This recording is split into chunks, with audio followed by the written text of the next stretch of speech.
नमस्ते, मैं हूँ डॉक्टर पूनम वाजपेयी। इस सप्ताह का आहार श्रृंखला के तृतीय सत्र में हम आ पहुँचे हैं। पिछले 2 सप्ताह हमने बात की थी आयुर्वेदीय आहार, श्रीखंड और आम पन्ना के बारे में कि किस तरह हम इनका सेवन करके उससे जुड़े हुए पोषक तत्वों का लाभ लेकर उत्तम स्वास्थ्य लाभ की प्राप्ति कर सकते हैं। तो आइए इस सप्ताह का हमारा आयुर्वेदीय आहार है पायसम, जिसे कि हम आम बोलचाल की भाषा में खीर भी कहते हैं। पायसम यह जो है दक्षिण भारत के प्रत्येक घर में बनाए जाने वाले व्यंजनों में से एक है। इसे बहुतायत रूप से केरला और तमिलनाडु जैसे राज्यों में बनाया जाता है। द्वापर युग में भी इसका एक उल्लेख मिलता है जिसमें कहा गया कि भगवान श्री कृष्ण को पायसम का भोग लगाया जाता था। वैसे ही बौद्ध काल में भी उल्लेख है कि शिव भगवान को पायसम जो है इसका भोग चढ़ाया जाता था। 14वीं शताब्दी में बाजरा और दूध से बने हुए एक समान पकवान के बारे में उल्लेख मिलता है जो कि एक साहित्यिक संदर्भ में बताया गया है।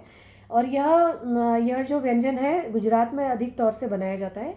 जो आमतौर पर हम परंपरागत तौर पर जो खीर बनाते हैं या जिसे पायसम भी कहते हैं, यह पायसम का एक गाढ़ा संस्करण है।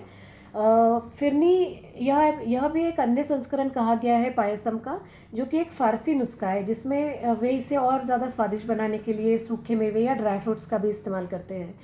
पायसम को बनाने की विधि जो है हर एक क्षेत्र के अनुसार थोड़ी सी भिन्नता पाई जाती है। जो परंपरागत तौर पे पायसम बनाया जाता है उससे चावल, सेवई और मूंग दाल से स्पेसिफिकली बनाया जाता है। तो आइए चलिए जानते हैं किस तरह से बनाया जाता है। आयुर्वेदीय ग्रंथों के अनुसार सबसे पहले चावल को लेकर अच्छी तरह से घी में भूना जाता है ताकि तब तक कि जब तक कि वो अच्छी तरह से सुनहरा या लाल ना हो जाए। फिर इसमें शुद्ध और आधा उबला हुआ दूध मिलाकर इसे अच्छी तरह से पकाया जाता है। इस मिश्रण के पक जाने के बाद उसमें थोड़ा सा चीनी और थोड़ा घी मिलाया जाता है। परंपरागत तौर पे जो केरला जैसे राज्यों में यह जब बनता है तब इसे चीनी की जगह जो है गुड़ का प्रयोग किया जाता है। और साथ ही साथ गार्निशिंग के लिए सूखे मेवों का भी इस्तेमाल किया जाता है। पायसम को हर एक क्षेत्र के अनुसार अलग अलग नाम भी है, जैसे कि थेंगाई पायसम, राव पायसम। उसी तरह से पश्चिम भारत में इसे राइस पुडिंग के नाम से जाना जाता है। मिडिल ईस्ट में इसे खीर के तौर पर जाना जाता है। उत्तरी भारत के कई इलाकों में हम खीर बनाने हेतु चीनी का प्रयोग ज़्यादातर करते हैं। तो आइए चलिए जानते हैं क्या क्या हेल्थ बेनिफिट जुड़े हैं पायसम के सेवन से। पायसम जो है आयुर्वेदीय ग्रंथों के अनुसार इसे बहुत ही पौष्टिक कहा गया है, वात और पित्त का शामक कहा गया है क्योंकि यह वात और पित्त दोष को कम करता है। पर यह थोड़ा सा गुरुगुण युक्त होने के कारण हमारे डाइजेशन के लिए बहुत इजी नहीं होता है। इस वजह से इसे थोड़ा उचित मात्रा में लेने का निर्देश किया गया है।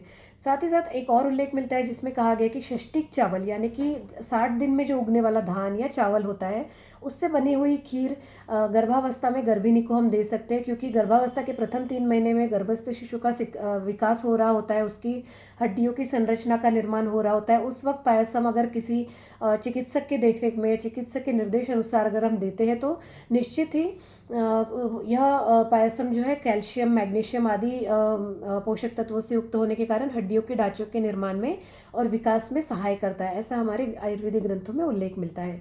साथ ही साथ हमारे ग्रंथों में सेवई से बने हुए पायसम का भी उल्लेख मिलता है जिसे कि बहुत ही पौष्टिक कहा गया है, वात और पित्त का शामक भी कहा गया है। और यह अस्थि संधान कर गुण युक्त होने के कारण फ्रैक्चर हीलिंग जो प्रोसेस होता है उससे स्पीड अप करता है। इस वजह से फ्रैक्चर जैसी कंडीशन अगर है तो पायसम हम अवश्य ही ऐसे पेशेंट को दे सकते हैं जिससे कि उसकी हीलिंग प्रक्रिया जो है थोड़ी सी तेज़ हो सकती है। वैसे ही पायसम में हम चीनी और घी का इस्तेमाल करते हैं। तो अगर हम इस दूध के गुणों के बारे में जाना जाए तो दूध यह जो है जिसे हम क्षीर भी कहते हैं आयुर्वेद के अनुसार, यह हमारे शरीर की प्रतिरोधक क्षमता को बढ़ाता है, वात पित्त का भी शमन करता है, हमारे शरीर को पोषण देता है, हमारे शरीर को मजबूती प्रदान करता है। साथ ही साथ यह थोड़ा सा दुग्धवर्धक भी कहा गया है और कामोद्दीपक भी कहा गया है। अगर घृत या घी के गुणों के बारे में अगर बात की जाए तो घी को स्मृतिवर्धक और मेधावर्धक भी कहा गया है। स्मृतिवर्धक की माने कि यह हमारी स्मरण शक्ति को तेज़ करता है, हमारी याददाश्त को तेज़ बनाता है, साथ ही साथ हमारे बुद्धि को भी बढ़ावा देता है। और यह थोड़ा सा वात और पित्त को के दोष को बढ़ाने वाला होता है, लेकिन शरीर में हमारी शीतलता प्रदान करता है, हमारी जो पाचन प्रक्रिया है उसमें सुधार लाता है, हमारे शरीर को मजबूती प्रदान करता है, हमें दीर्घायु प्रदान करता है। ऐसे गुणों से युक्त होने के कारण घृत का प्रयोग निश्चित ही करना चाहिए। साथ ही साथ इसमें जो हम ड्राई फ्रूट्स या सूखे मेवे का जो इस्तेमाल करते हैं वह अनेक पोषक तत्व युक्त होते हैं, जैसे कि उसमें प्रोटीन्स, विटामिन्स मिनरल्स प्रचुर मात्रा में पाए जाते हैं, जो कि हमारे हेल्थ मेंटेनेंस के लिए और हमारे स्वास्थ्य को उत्तम रखने के लिए बहुत सहायक होते हैं। साथ ही साथ इसमें अनेक पोषक तत्व पाए जाते हैं, जैसे कि proteins, minerals, vitamins, vitamin B 12, vitamin A, proteins, ये सारी चीज़ें इसमें पाई जाती है। इस वजह से अगर हम पायसम का सेवन करते हैं तो निश्चित ही इससे जुड़े हुए पोषक तत्वों का लाभ लेके उत्तम स्वास्थ्य की प्राप्ति कर सकते हैं। तो यह हुआ हमारे आयुर्वेदीय आहार पायसम के बारे में। अगले सप्ताह हम फिर मिलेंगे एक नए आयुर्वेदीय आहार के साथ। तब तक के लिए बहुत बहुत धन्यवाद।